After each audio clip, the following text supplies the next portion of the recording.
He escuchado múltiples voces, inclusive de muchos colegas, respecto de la moratoria previsional, diciendo no podemos nosotros jubilar gente sin aportes, no pueden quienes aportaron mantener a los que no aportaron. Ahora, ¿acaso cuando votamos un blanqueo por quinta vez en 20 años, nadie piensa que en realidad los que aportan están bancando a los que no aportan? ¿No nos hacemos esa pregunta? ¿Cómo puede ser que consuetudinariamente votemos blanqueos cada 5 años en donde condonamos, como esta vez, gratuitamente un premio al que no aporta, que además es el que más tiene, con el argumento de que, bueno, van a invertir, y no banquemos una moratoria a los que menos tienen, que saben que van a consumir con lo que le estemos dando por moratoria? Y les quiero decir una cosa, el consumo es tan importante en las cuentas nacionales como la inversión y genera tanto empleo como la inversión. Entonces, tampoco consideremos, porque acá quiero hacer una reivindicación al gobierno de Juntos por el Cambio, no fue casual que votáramos en la misma sesión un blanqueo y una reforma previsional que obligaba a pagar los juicios y daba una reparación histórica, porque entendíamos que había una moratoria para grandes capitales que tenía que financiar una moratoria para jubilados. Y lo último, presidente, y le agradezco la tolerancia.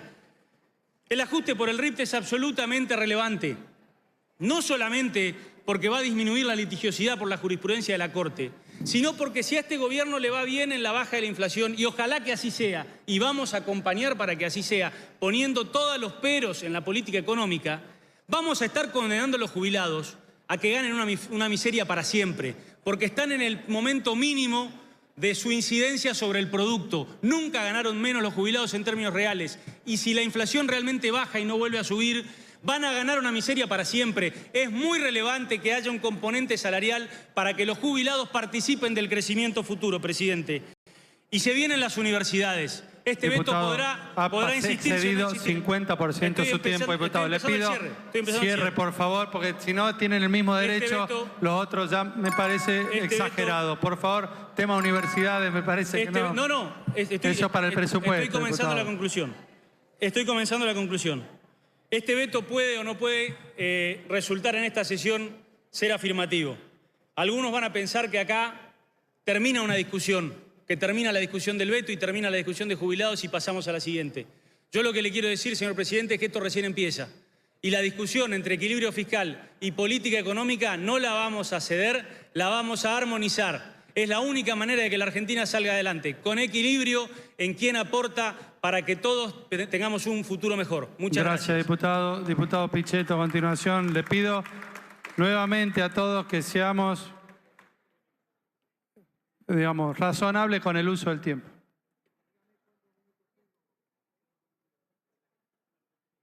Massot, ahí lo escuchamos a Nicolás Massot, bueno, claramente va a votar en contra de este veto según lo que argumentó recién. Ahora es el turno de Miguel Ángel Pichetto, que es uno de los que llamó a la sesión del día de hoy a partir de las 11 de la mañana. Atentos porque lo que se está poniendo en juego aquí es si se mantiene vigente el veto del presidente Javier Milei con respecto al aumento para las jubilaciones o por el contrario se ratifica la ley o avanza nuevamente la ley en diputados y después tendría que pasar al Senado de la Nación. A ver, ¿lo escuchamos a Pichetto? Podemos decir que pueden vencer, pero seguramente no van a convencer. Llevándola a una frase que en algún momento dijo Unamuno frente a uno de los generales de Franco. En política y en la vida se puede hacer cualquier cosa. Lo que no se puede es evitar los efectos y las consecuencias. Hay un problema en el gobierno, presidente. Algunos no saben de historia. Este es un problema. Si recordaran lo que le pasó al gobierno de Menem con Cavallo y los eventos de una señora que era muy conocida en ese tiempo, que hacía manifestaciones frente al Congreso, que se llamaba Norma Plaque. Hasta hace poco tiempo la hija fue diputada en esta casa. Si recordáramos los eventos del gobierno de Mauricio Macri, un hecho realmente muy interesante desde el punto de vista histórico. Había ganado Macri las elecciones, había triunfado en el mes de octubre, había crecido la economía 2.3, la única vez que creció la economía en el gobierno de Macri. Pero bueno, Macri no recordó la frase de Napoleón, ejército que triunfa descansa. En lugar de irse de vacaciones, quiso tratar en el mes de diciembre una reforma del sistema jubilatorio. Bueno, así no fue, hubo una pedrea impresionante y el año, en lugar de terminar muy bien, terminó muy mal. Y creo que también ese proceso jubilatorio, digamos, de una fórmula que era potente, porque la verdad la fórmula elegida por, casi diría por la oposición en ese momento, yo era senador y fui uno de los que trabajé sobre la base del 70% de inflación, 30% Richter, era muy potente para un país inflacionario. La apuesta del gobierno de Mauricio Macri es que la inflación iba a la baja y por lo tanto aceptaron esa integración de la fórmula. Pero bueno, lamentablemente ocurrió todo lo contrario y los efectos fueron muy negativos, pero en ese momento también ocurrió un hecho de Mario Quintana y de los asesores que se quedaron con un primer trimestre. El primer trimestre se lo quedó el gobierno. Hicieron trampa, no actualizaron sobre la base del primer trimestre. Es lo que le pasó al actual gobierno de Javier Milei. El ministro Caputo era muy consciente de que tenía que ajustar, para que el ajuste sea razonable, sobre la base de la inflación de enero, que era el 20,5.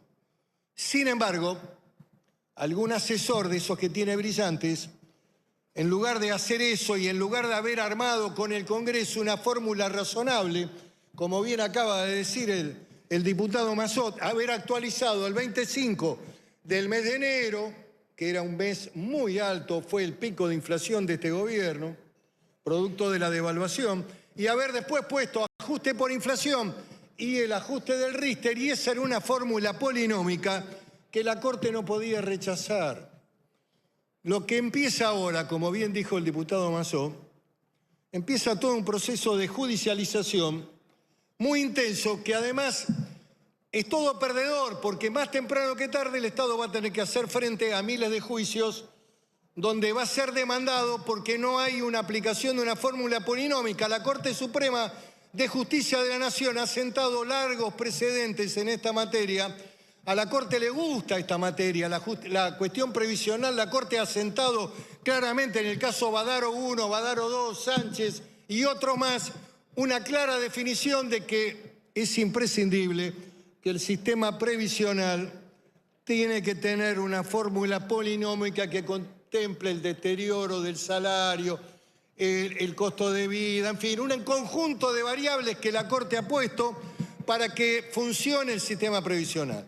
Bueno, lamentablemente les digo que este decreto de necesidad de urgencia no cumple con estos requisitos y lógicamente el mundo judicial se va a poner en marcha inexorablemente con los tiempos que eso conlleva, donde las cámaras previsionales además son todas cámaras que funcionan en línea con el reclamo de los jubilados. Esta es la historia, y con una Corte que ha tenido... Bueno, hasta ahí está hablando Miguel Ángel Pichetto, claramente va a insistir con la reforma de ley jubilatoria en contra del veto de Javier Milei. Estaba repasando un poquito de la historia, hablando de la norma PLA de los años 90, de la ley de movilidad de Macri que terminó con las piedras en el Congreso que todos recordamos, pero vamos a contarles quién es quién dentro del Congreso de la Nación y qué es lo que se está poniendo en juego en este momento. Ustedes estarán escuchando durante estas horas que se está hablando y mucho de 5 diputados de la Unión Cívica Radical. ¿Por qué es esto? Bueno, estos 5 diputados se reunieron con el presidente de la Nación, Javier Milei. De hecho, circuló una foto que el propio presidente, el propio oficialismo hizo trascender, en donde después de esto cambiaron su voto, decidieron cambiar su voto. Ellos votaron a favor de esta reforma jubilatoria el 4 de junio y en el día de hoy votarían en contra, es decir, votarían en favor del veto de Javier Milei. Estamos hablando de Mariano Campero. Allí tenemos la foto de los 5 diputados radicales que cambiaron su voto o cambiarían su voto en minutos nada más. Martín Arjol es otro de ellos.